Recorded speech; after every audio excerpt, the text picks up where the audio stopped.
Assalamualaikum warahmatullahi wabarakatuh. Perkenalkan, kami dari kelompok 11 akan memaparkan materi mengenai hadiah atau suap, dilema etika di negara berkembang. Pertama-tama, perkenalkan anggota kelompok kami dengan saya sendiri, Donella Holby Ivana, NIM V1224005. Lalu ada rekan saya, Aisyah Widi Astuti dengan NIM V1224001, dan juga Cantika Mediana Sari dengan NIM V1224043. Nah, pertama-tama kita akan membahas perbedaan pandangan mengenai pemberian hadiah kepada pejabat lokal menurut etika universal dan juga etika relativistik. Nah, yang pertama, etika universal.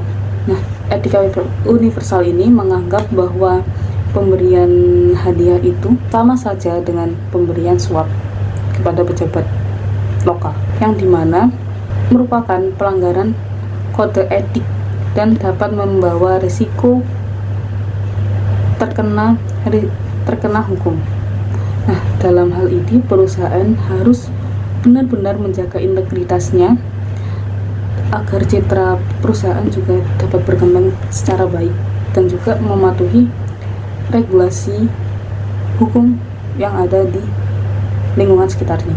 Nah, hal tersebut berbanding terbalik dengan pandangan etika relativistik, yang dimana menurut pandangan etika relativistik ini menganggap bahwa pemberian hadiah kepada pejabat lokal merupakan tanda suatu penghormatan dan bukan malah suap.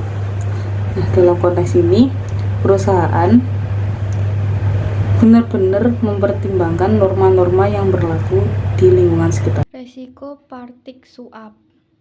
1. Resiko hukum. 2. Kerusakan reputasi. 3. Resiko keberlanjutan operasi. Jika praktik sium terungkap, perusahaan mungkin menghadapi penutupan operasi negara tersebut atau kesulitan dalam mendapatkan izin usaha di masa depan. Dampak pada reputasi perusahaan. 1. Kehilangan kepercayaan. Terlibat dalam praktik suap dapat mengakibatkan hilangnya kepercayaan dari pelanggan, mitra, dan pemangku kepentingan.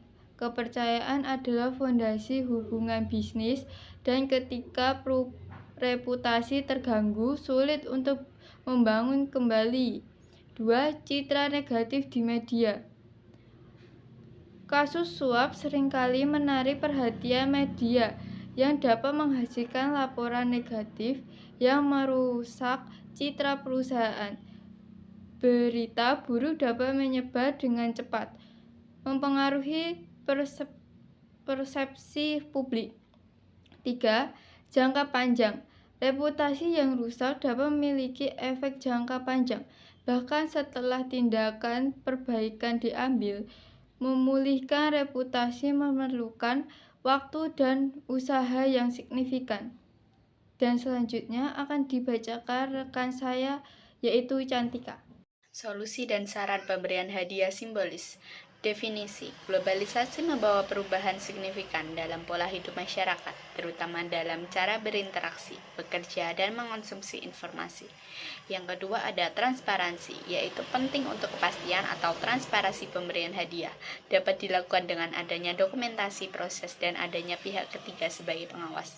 Dan yang terakhir ada komunikasi yang jelas, yaitu menjelaskan maksud dibalik pemberian hadiah kepada pejabat lokal untuk membantu menghindari salah paham. Pentingnya menjaga integritas bisnis. Yang pertama, kepercayaan pada pemangku kepentingan, yaitu menjaga integritas bisnis, membangun kepercayaan di antara pelanggan, karyawan, mitra, dan investor. Dan yang kedua ada motivasi karyawan. Karyawan merasa lebih bangga bekerja untuk perusahaan yang menghargai etika dan nilai-nilai. Dan yang ketiga ada keberlanjutan jangka panjang. Perusahaan yang beroperasi secara etis lebih mungkin untuk bertahan menghadapi tantangan pasar. Sekian dari kelompok kami, bila ada kesalahan mohon maaf sebesar-besarnya. Wabillahi taufiq walhidayah, waridha wanayah. Wassalamualaikum warahmatullahi wabarakatuh.